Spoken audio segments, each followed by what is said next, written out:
Hi guys, Mickey here, Hampshire Outdoors and Survival. Well, we had an awesome time last night. We used the smallest Lavvu shelter that you can get, and we set this up for 2 to 4 men with comfort. Worked a brilliant system. We're also going to be cooking, and we used the meth stoves. So we did the TRANGIA, and we also did the Swedish military system. And it worked brilliant for us. Absolutely fantastic. Anyhow, so this is me, Mac from Hampshire Hog Hunters, out doing our overnighter. Guys, please like, please subscribe, please share, and ring that notification bell. And remember, by liking and commenting, it helps us, it gives us morale, okay? And with YouTube, it pushes out for more people, and maybe we can help them and give them ideas. Anyhow, have an awesome day wherever you are, stay safe, and please enjoy my video. Thank you very much, guys. Mickey out.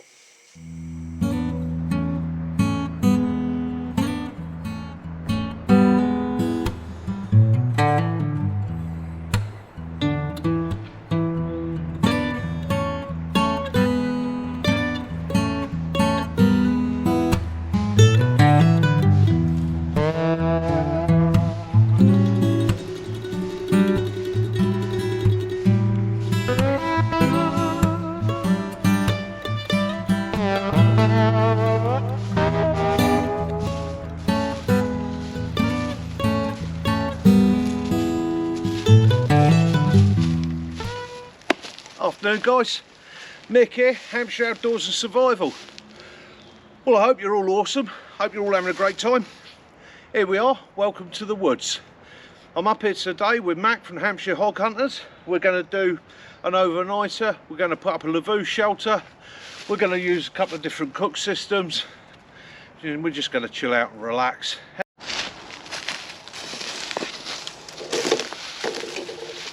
Right guys, Mick here again. So, we're out the woods, we're going to look for our campsite. Now, unfortunately for us on this woods, it's on a hillside and it's very undulating ground. So we found a spot that we like the look of it. So the first thing we're going to do is we have a scout around. We look for deadfall, we look for anything that is a risk to us from above to put our lives in jeopardy. And here it's fairly clear, there's nothing of a major issue over us. Second thing you do is think about your wind orientation, okay? So at the end of the day, in an ideal situation with this shelter, you actually want the wind to be coming through the centre, okay? You don't want it blowing directly into the entrance, through the centre. Strange, I hear you say, but all will be revealed very shortly. Right, next thing I want you to be aware of is the ground, okay? What's underneath your feet? Have a good scout round. Make sure there's no wasp nests, bees nests. There is nothing that's going to rip you, sting you, otherwise cause you a problem, okay? Don't put your tent over a badger set, okay? Badgers don't like that. So again, it's that having a look round. Look at the sort of ground that you've got underneath you, because you're going to be thinking about fire, cooking and so on, okay? But again, that windage. And it's just little processes just to think about. So we've chosen this spot, we've had a good look round. There's nothing here that we're concerned about. Right, what we'll do, we'll pull the leaf litter off. And we are on peat, so we're not going to be lighting an open fire here, okay? Purely and simply, as I said in the video earlier in the week, this place is like a tinder box. I am going to be using the meth stove, and I have 20 litres of emergency water that will constantly be near us, at hand, and open, ready to go, as well as a supply of fire beaters. So we're prepared for an emergency, although it's not going to happen. Anyhow, let's get this shelter built.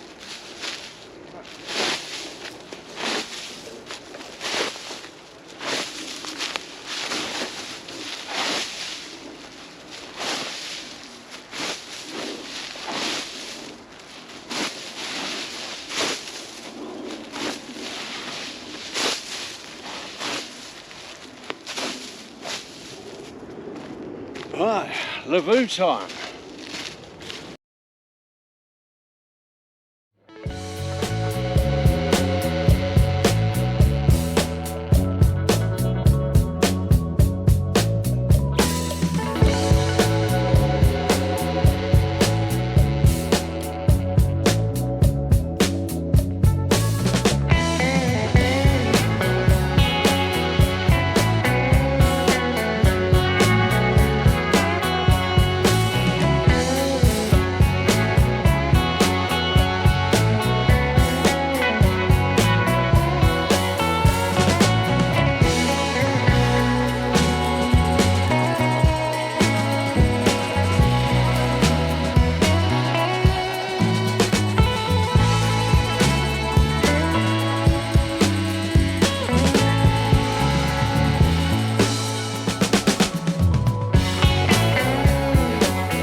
a little bit of tensioning up.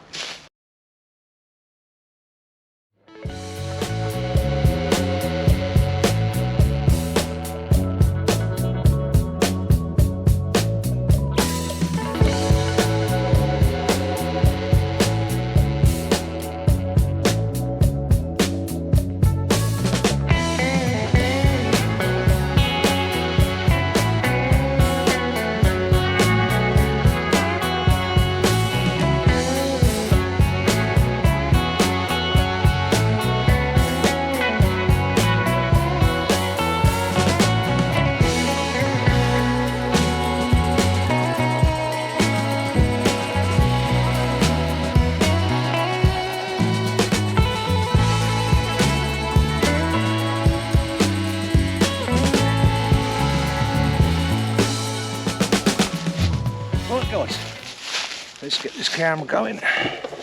So, that's, oh, excuse me, messing about with the tripod. There we go. So that's going to be our camp for the night. Nice simple setup. It's extremely hot. Outside of the woods it's about 30 degrees, and in here I'd say we're running about 26, 27. Just a couple of degrees cooler, not a lot. So we want a fairly open shelter. However, both me and Mac, when we were driving in, were watching the sky, and we're starting to pick up a few fluffy clouds, a little bit grey on them. So there is a chance of a bit of rain tonight. Very slim, but a chance. So better than getting caught out, we set up the two Lavvus. And as you can see, the two Lavvus are separated. Nifty ratcheting system for pulling the tops together. You could use two trekking poles, okay? You've got plenty of shelter in there, one each side. So you've got a bit of personal space, you've got an admin area. And what we've done, we put a fly on using a standard MOD tarp, okay, which at the end of the day would just give you protection from the worst weather. We're probably going to take it down in a bit because we're not needing that at the moment. It's just a rapid deployment, and this has been done to show you how it's going to work. But there, I think if you had to, I'd get probably 6 to 8 bods squeezed in that in an emergency comfortably. Oh, 2 guys are going to live like kings. Not so comfortable 4, but you could get 4 in there with their admin, not a problem at all. And again, that's the way you gauge your shelters. Yeah, there's a lot of lines, so we've done different lines to try and give you ideas. So from the pocket to the tree, you can see how it's pulled the tension out on the Lavvu there. The tarp, 45 degrees. It's giving it a little bit of a gap here, which is going to allow the air to get underneath it and circulate. From that pocket, you see it's a little bit more rigid, but what we've done, we've come up high into a tree there. On this side, what I've done, I've pulled to the ground, and as you see, it works pretty much the same. It's not quite as taut, but it works the same. There's a small gap around the edge of the Lavvu. You could go down to the ground if you wanted. However, it is extremely hot, as I say, so we wanted a little bit of a gap. And from this side, as you can see, the tarp pulls up over it. If it was going to pour with rain, there's no way any rain's going to get into your Lavvu. Okay, you could move the tarp over further and have a smaller opening each side, but hey, you can adjust it to how it suits you. So that's how we would set that up. I could create even more space by rigging off the centre of the tarp here and then pulling that out and anchoring that to a tree. And that would create even more headroom and even more space inside the Lavvus and the shelters. So that's going to be our bed area for tonight. There's a little look around the woods, as you see. Right guys, so I thought I was going to cover 2 types of meths burner tonight. So we're going to do our scop now. It's going to be boiling the bags. Obviously there's a fire risk up here and it's quite high at the moment. So we're using meths burners, and as I said before, got a very large amount of water very nearby, so spill any meths, it hits the ground, I can damp it within seconds, not a problem there. And I've even damped the ground below this already, just in case. So we're going to be using a meth stove, TRANGIA meth system with the Swedish cook set, and it's very simple to use. We light our meths, and because it's quite warm today, the meths will ignite quite quickly. Again, with the TRANGIA, you've got the snuffer ring and you've got the lid for cutting it out. Now, The snuffer ring has a simmer ring in it, and by adjusting this way, you can control how much flame you're putting out. Please bear in mind that these do get very, very warm. With this in this position, so it's closed, it becomes your snuffer ring, which is the correct way for putting these out.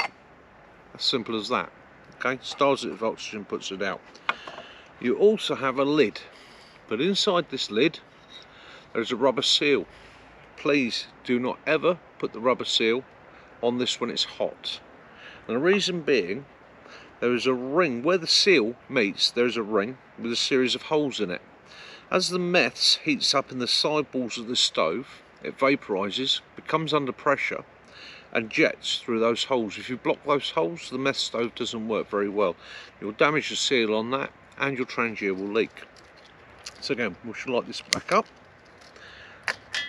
and as you see, it ignites quite quickly. Now, this is the stove side of the cook set, and so what you have here is you have a metal wind guard, which has 2 bars inside it. They lift up like that and become the pot stand. Okay, and that then sits carefully over your stove, and it acts as a wind guard for your stove. There is a series of small holes around the base of it, and that allows the airflow inside.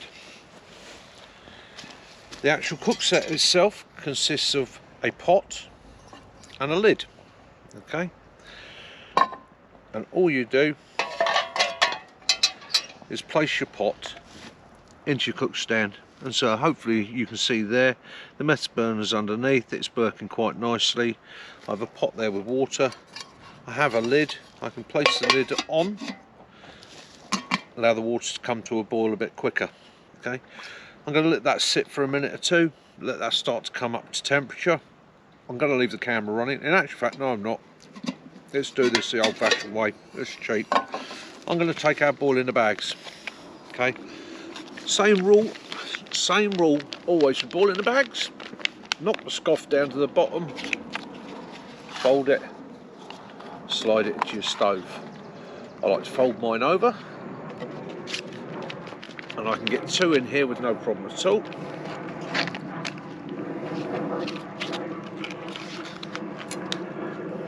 Watch your water level as you put in, so that obviously you don't push the water up over. And I do have a little bit too much water in there, so I'm just going to take that off. Ideally you want, back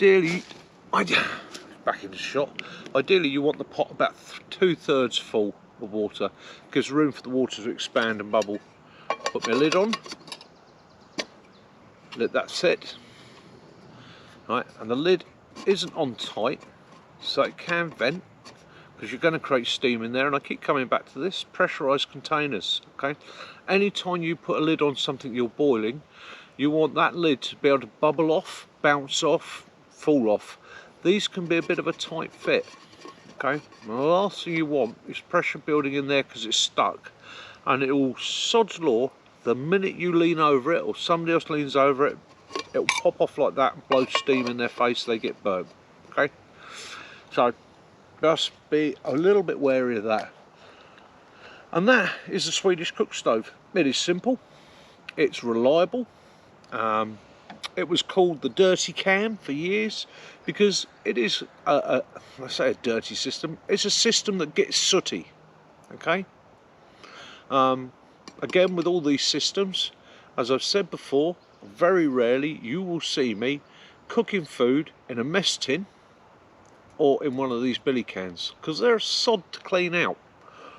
I'd rather go with a boil in the bag, or if I've got to cook something in there, cook something simple. What you can do with this stove system is list this off like that and place a frying pan on there, something non-stick, something treated that you can fry on and that you can cook on. Okay, so you're not just limited to using it to this pot. And I did a short earlier on where I actually made a brew in a kidney cup on this. It fitted and worked absolutely fine. Anyhow, I'll leave that to run and we'll see how it gets on.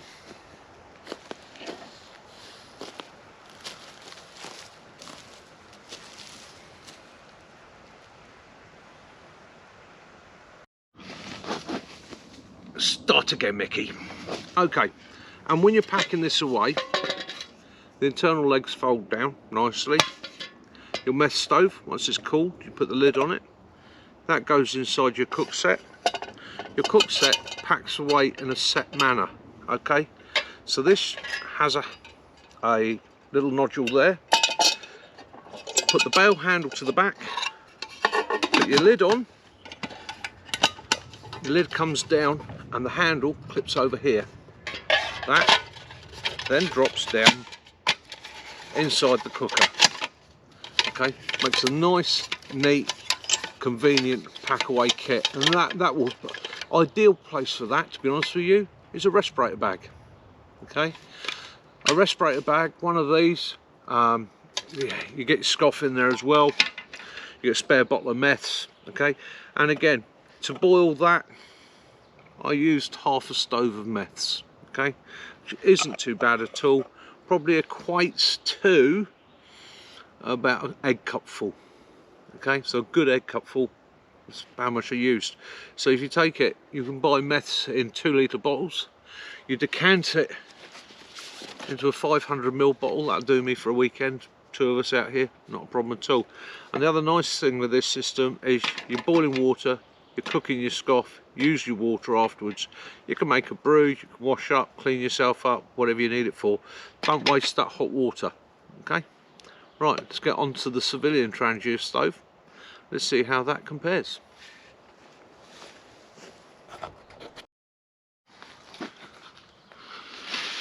Okie doke, so Trangia. And again, these are just my opinions on these items, and I like both of them. I did love the robustness of the Swedish military stove. However, they're getting very expensive. So if you're at a car boot sale, you see one of those going a bit cheap or something, I'd grab it. Okay, even if you don't tend to keep it, it's worth grabbing, because I guarantee you, you'll be able to knock that out to somebody else. Okay, they are very well sought after. And if you've got one hiding in your shed, your loft, get it out, give it a clean up. Go and have a look on eBay, see how much they're fetching. It's ridiculous. Right, so this system packs away, and it's an all-in-one system. Okay, it's quite nice, fairly light. I'd say I'd probably give that £3, just over a bag of sugar, maybe a bag of sugar and a bit. Okay, so what'd you get? Plate, come frying pan, come whatever you want it to be, come lid. Okay, could be a lid for the cook system. But today, because I'm boiling and we've got a fire risk, I'm going to see if it'll go underneath. Oh, what have I found in here? A hot chocolate. A hot chocolate. Hot chocolate. We live like kings. I also have in here, listen for the background noises, curry noodles.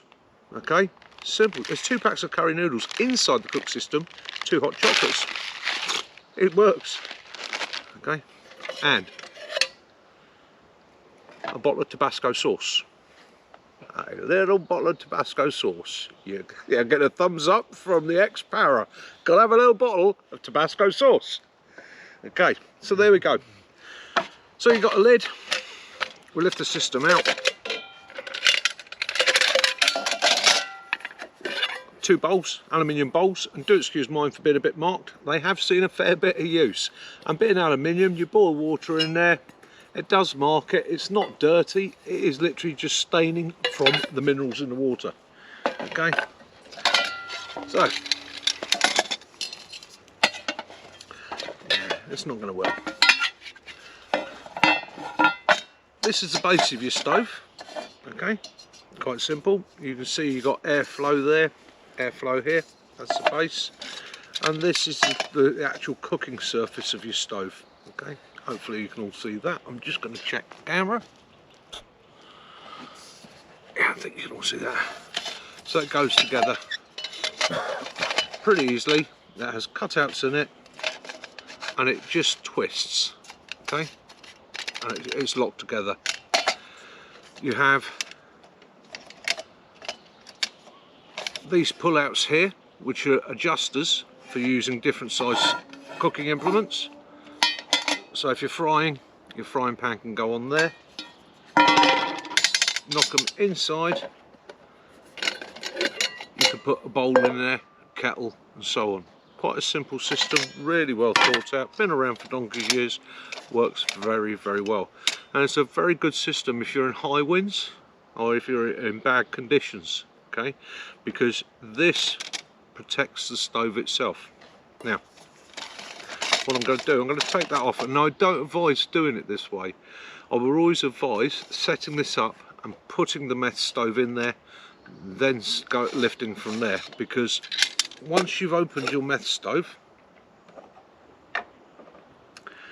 you don't want to rock it around too much, but this is just to give you an idea of how it sits in. So the meth stove sits in this surface, air comes in underneath it. It's nice, it's lifted off the ground. Just put a drop more meths in there because we're going to be boiling some water.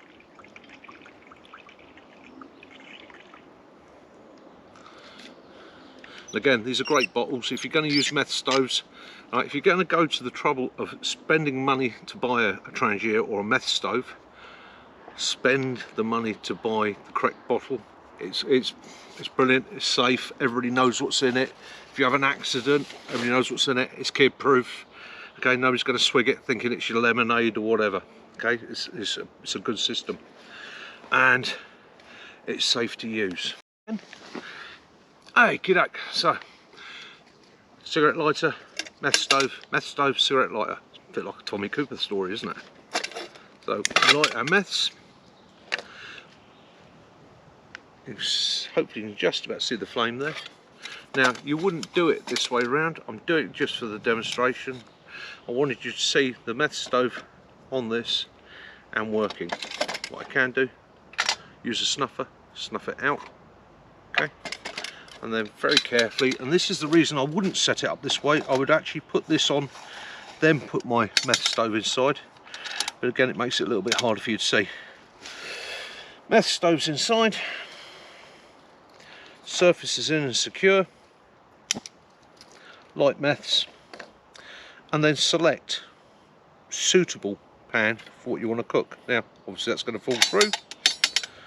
Knock those in, and excuse me, jumping up and getting out of view. And as always, okay, this is such a simple thing. Don't apply any of your cooking implements, or kelly kettles, or saucepans, or cook sets to heat until you've put water in them or fluid in them. Okay, otherwise you're just going to ruin them. Okay, people say to me things like, "I like the hiss of the water going into the pan." Well, that basically shocks the metal, damages it. It will cause an issue eventually. It will crack and it will fatigue. Okay, so water in your pan first. So just excuse me while I go get some water and whilst the meth stove's coming to a bloom.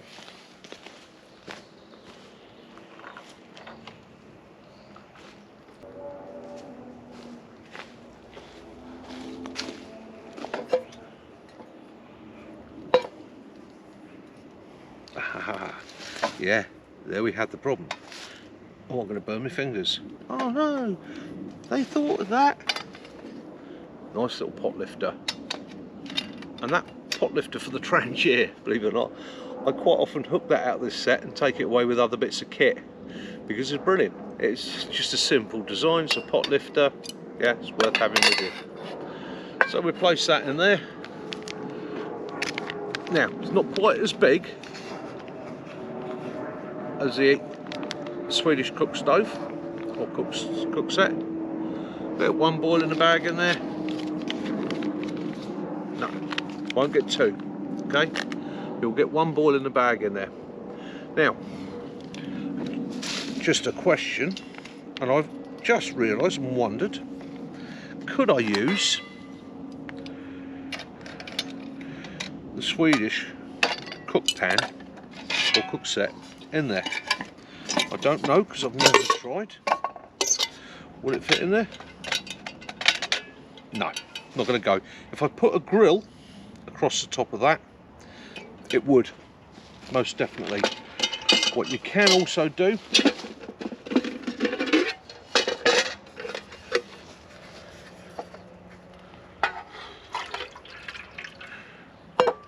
Take a British Army mess tin, place a British Army mess tin over it.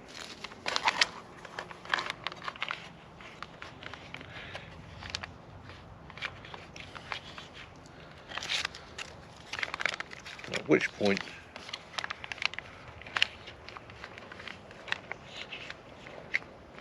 you can place your dinner within.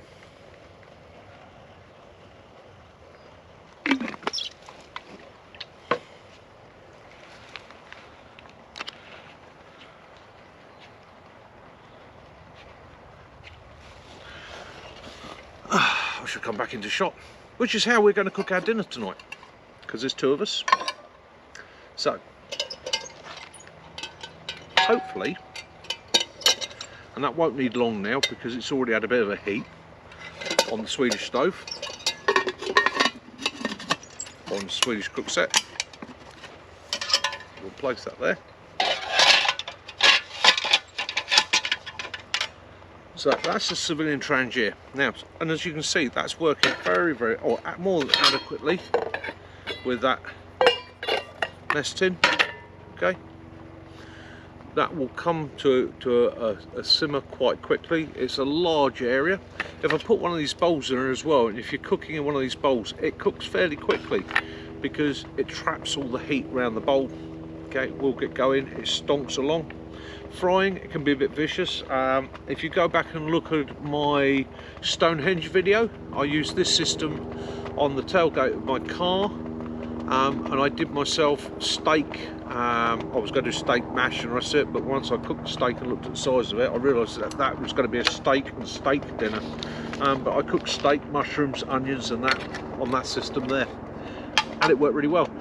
Do excuse the RF.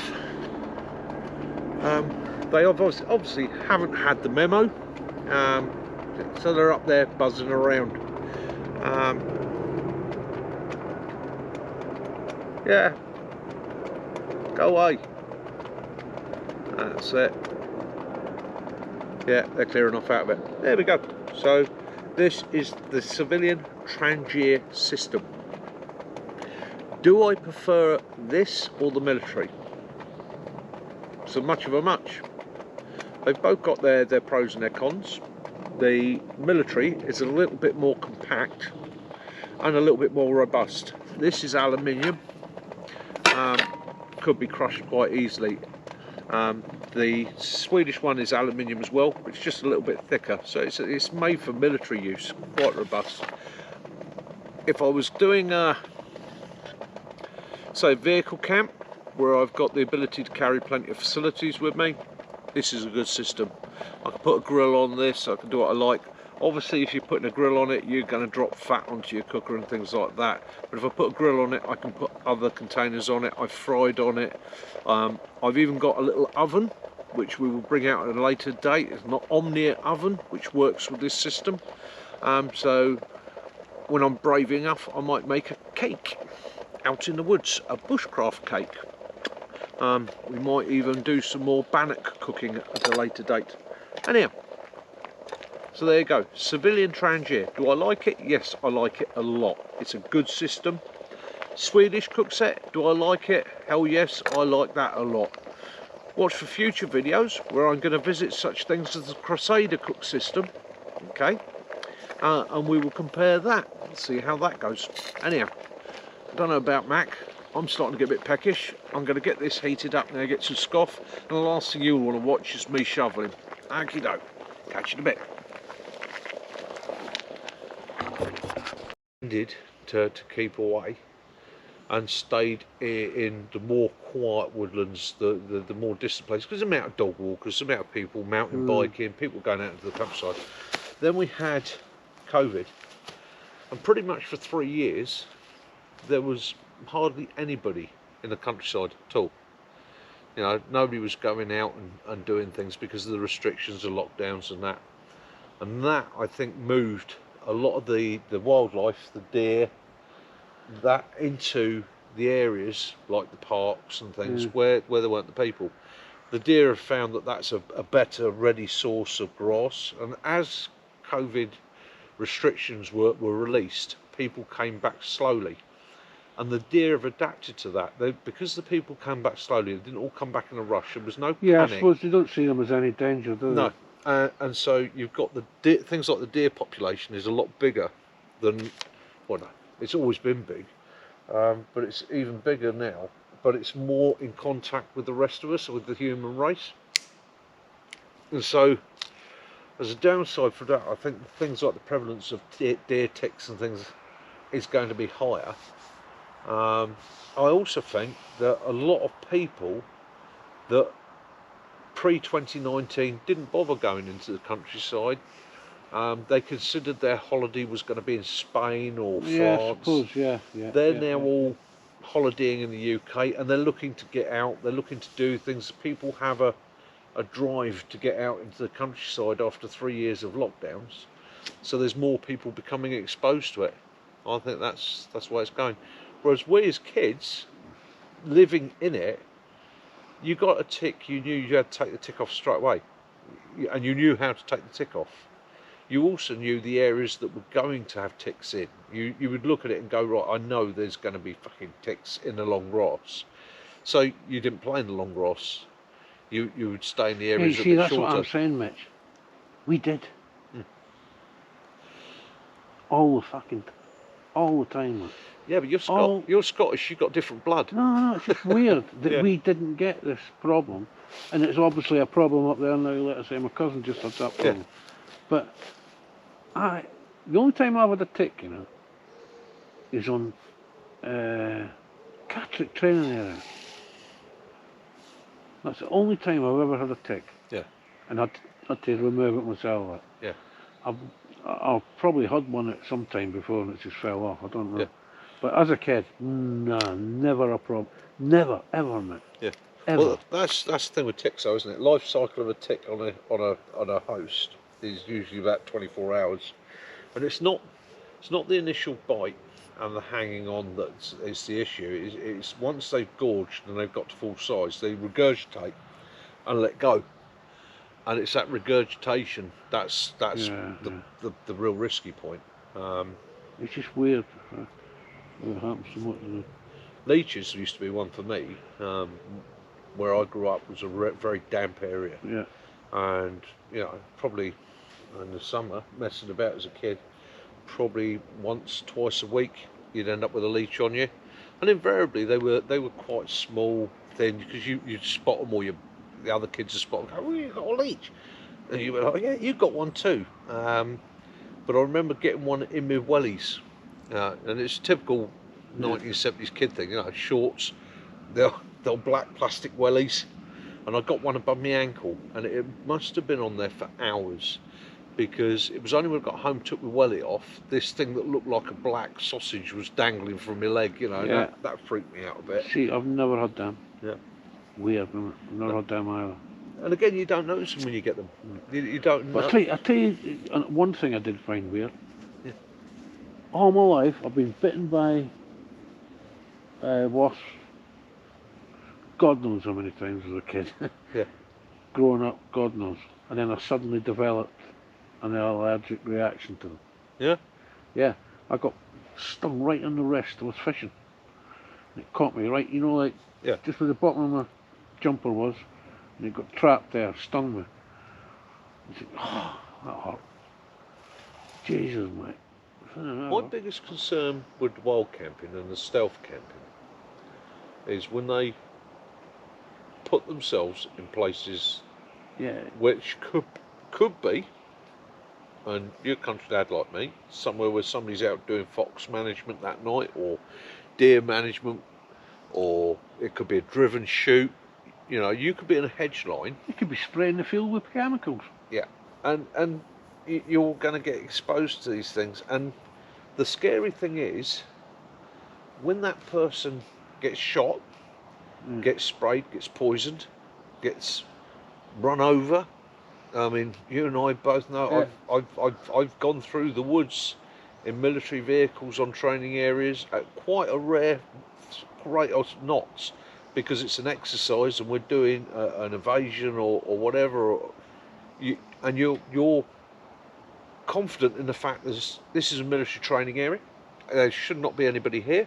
it's going to be safe. And you come bolting around the corner, there's Joe Bloggs, his family, the kids and the dog, somewhere they're not supposed to be, but because they've decided to go there. And you think to yourself, Christ, that could have been death, you know.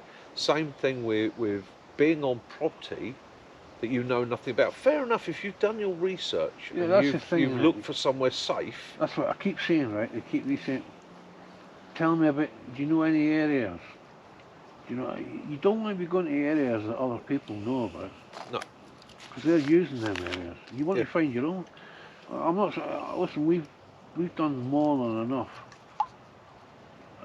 stealth camping, if you want to call it, or well camp.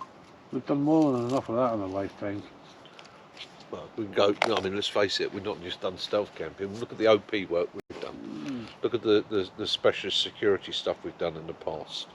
Okay, and there, in the anti-poaching and that, you know, we had to be on our top toes, because you weren't just out there stealth camping, you were in a position where you were at risk. Yeah.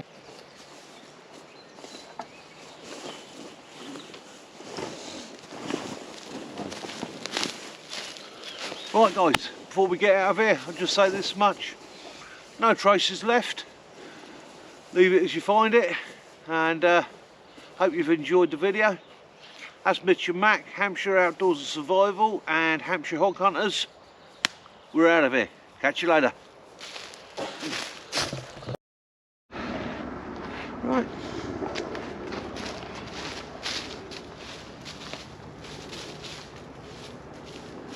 Oh, in actual fact, let's do it this way. Right guys, so that's been an absolutely fantastic night. We've had a great time, comfortable. Yeah, you've seen the Lavvus, you've seen the two types of cook set, we've had a laugh, we've had a natter, we've had an awesome night. We both feel rested and absolutely fantastic and raising to go for the next few days. So guys, if you've liked this video, please like, subscribe, share it, ring the notification bell. It all helps us. Even just give us that thumbs up is a big bonus to us, both in the morale and obviously with YouTube. So guys, wherever you are, take it easy, have an absolutely awesome week, have your adventures, stay safe, and remember as always, love those you do, forgive those you don't, and peace and light be upon you all. This is Mick, Mac, Hampshire Outdoors and Survival and the Hampshire Hog Hunters, wishing you all the best. Catch you later guys.